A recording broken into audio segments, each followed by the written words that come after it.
Parliament ఎన్నికల సందర్భంగా మెదక్ జిల్లా కొల్చార మండలంలో టీఆర్ఎస్ మండల అధ్యక్షుడు గౌరీశంకర్ గుప్తా ఆధ్వర్యంలో ఎంపీ అభ్యర్థి వెంకట్రామరెడ్డికి మద్దతుగా నర్సాపూర్ నియోజకవర్గ ఎమ్మెల్యే సునీతా లక్ష్మారెడ్డి కొంగోడు నాయని జలాల్పూర్ పోతిరెడ్డిపల్లి గ్రామాల్లో సుడిగాలి పర్యటన చేశారు. కొంగోడు జలాల్పూర్ ఉపాధి హామీ కూలీల వద్దకు 4 మైళ్ళ కాలినడకన వెళ్లి కూలీలకు టీఆర్ఎస్ చేసిన అభివృద్ధి పనుల గురించి వివరించారు. అనంతరం వారు మాట్లాడుతూ ప్రభుత్వం ఇచ్చిన 6 గ్యారంటీల్లో ఏది కూడా నెరవేర్చలేదని ఎంపీ అభ్యర్థి వెంకట్రామరెడ్డిని గెలిపించాలని కోరారు. ఈ కార్యక్రమంలో MPP Manjula Kashinath, ZPTC Meghamala Santosh, MPTC మండల ఫోరం అధ్యక్షుడు ఉదయ వేమారెడ్డి, డీసీఎంఎస్ మాజీ వైస్ చైర్మన్ ఇంద్రసేనారెడ్డి, మాజీ సర్పంచులు మంజులా సత్యనారాయణ గౌడ్, లచ్చయ్య, సీనియర్ నాయకులు తదితరులు పాల్గొన్నారు.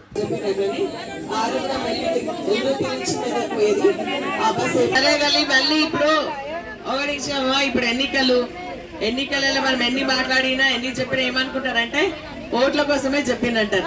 నేనైతే అటువంటి వ్యక్తిని కాదు, నీకు తెలుసు. ఉండే తల్లి గురించి మాకు ఎన్ని చెప్పినా కూడా అమ్మా ఇప్పుడు పోలీసు వాళ్ళు పట్టుకుంటా తల్లి ఆగు.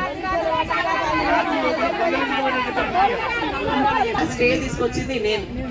దాదాపు 12 కిలోమీటర్లు ఇదే మండుటెండలో నడిచి స్టే ఇప్పించిన. ఇప్పుడు అందులోకి మట్టి తీసలేరు కాబట్టి ఆడ నీళ్ళని నిలబడుతున్నాయి.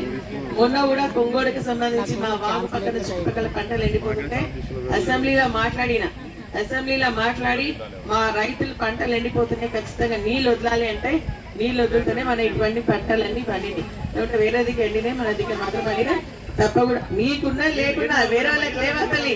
నువ్వైనా వేరే రైతులైనా రైతే కదా, ఎవరైనా రైతే కదా, అది కదా. సరే అమ్మా, ఇప్పుడు ఎన్ని చెప్పినా ఎలక్షన్స్ అని చెప్పినా అనుకుంటారు. ఎలక్షన్స్ అన్ని కూడా మళ్ళీ వస్తాం, కూర్చుంటాం, మాట్లాడతాం, మన సమస్యలు పరిష్కరిస్తాం. మా పైన నమ్మండి, కారు గుర్తుకేయండి, వెంకట్రామరెడ్డి గెలిపారు.